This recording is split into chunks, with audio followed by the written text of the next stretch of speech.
know that so far this year alone, there have been over 40 housing events, and we've not finished yet. Tapas are plugging their latest tenant engagement one with tickets at almost £300. Will you be paying for that ticket to go to show your representation?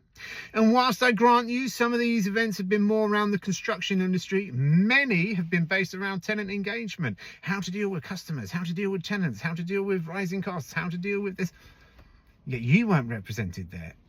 Why weren't you represented there? Because you're not part of the equation. You're just a noise. You're just a nuisance, right? What these events are really about is making money, because they make money on the tickets. The upcoming Tapas one, tickets for almost £300.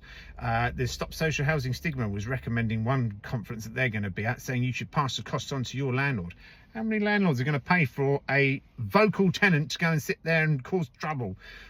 Well, I say cause trouble. What I actually mean is raise important issues.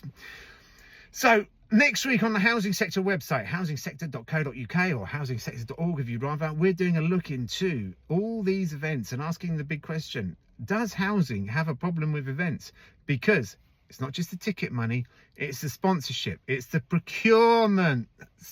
You know, you have to be in it to play it. So you've got these smaller organisations coming in who want to get onto the Chartered Institute of Housing's procurement list so they can get access to all the CEOs and possibly get POs signed.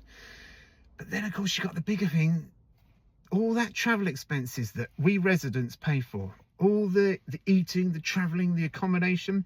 And what's the big nugget we get back from these events?